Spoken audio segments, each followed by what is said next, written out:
CEO of Clippy North America, and we are, on behalf of Clippy, we're delighted to help carry forward this tradition, Carlson-Holohan Award. So we have a lot of notorieties here today, so I don't want to spend a whole lot of time. So without further ado, and I'm going to come back on, but we have many of the past recipients of the award here in our presence today. So I'm going to ask Mr. Robert Bean to please come up here, introduce himself, say a few words, and maybe he can introduce the others. Let's hear it for Robert. Can you all hear me? Louder. Louder. I've been told to be louder before. So it's a real honor to be here to be able to be part of this ceremony. For those that aren't familiar with the ceremony, it started like 20 years ago. How long ago? 20. Dan can't remember either. And how it came about, I can carry on with the story. And you need to pay attention to this part because this is a key component of the award. And that was, Dan was raising funds for a colleague of his, as I remember. And he was auctioning off some of his collectibles that he had in his archives. And I knew Dan had a copy of Gil Carlson's original system sizer.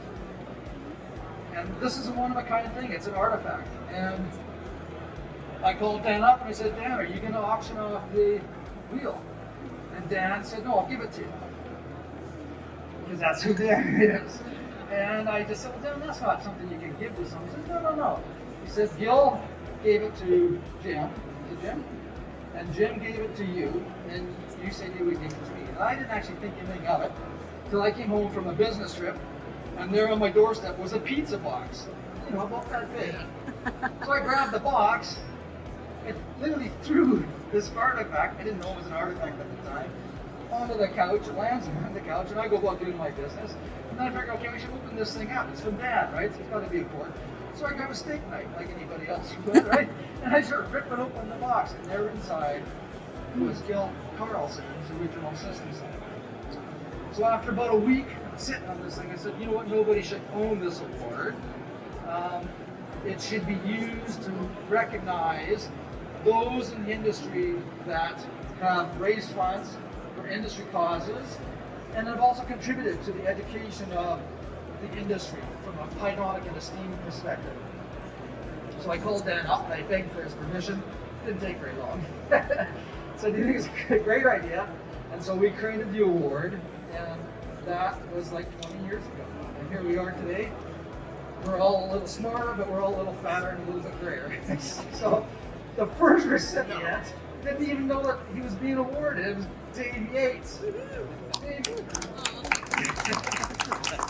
There's two people in the club that were never there to receive the award. Dave was one of them. I think you got the award on an escalator somewhere. Yeah, next day Dan won an escalator. Right. So then the other person that was never there for the award was Ingrid.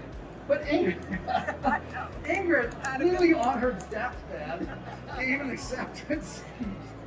And it was awesome. From then we have had, and you guys have to help me out here, right? So Mark Atherton, John Barba, Bob Rohr, John Goshlick, John Siegenthaler, am I getting a message? Ken Webster, and Mark Atherton. So I don't know of a better group of people in my career that have contributed more to making people aware of the industry, raising funds for industry causes, which is an incredibly important part of the award, but also contributing to the education of people in our industry. So I want to thank all of you for being the recipient and being such great stewards of the award. Thank you. So we're going to announce the next recipient, and I'm going to introduce you to Bob Rohr. No, Dan. Hey, Bob.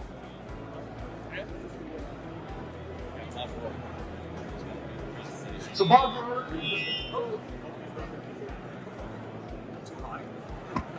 Oh, careful. You're tall enough. Easy. All right, everybody hear me? No. No? How about that? Yes. Well, thanks first for turning out. This is a great crowd, much more than we expected. We've got enough food everywhere. But yeah, so it's been fun having this award. Lucky for me, I had it through the COVID year, so I got an extra year. I got 3 years instead of 2 years, so I got a bonus. But unfortunately, I wasn't able to, travel with it too much during those years. So, but the next recipient, again, 25 years ago, I met this person, and he's a lot like us, trainers, like a lot of the people that received it in the past. So it's my honor. Dave Hughes is next. And Dave, I met him at the NATE. He was, at the time, he was a trainer at the NATE, Northern Alberta Institute of Technology in Calgary. Edmonton, sorry. And I was so proud about saying Calgary because that's the right way to say it. So, yeah, again, I couldn't think of a better person that goes back to Canada. He's been up there for a couple of years, so that was nice too. So, yeah, congratulations.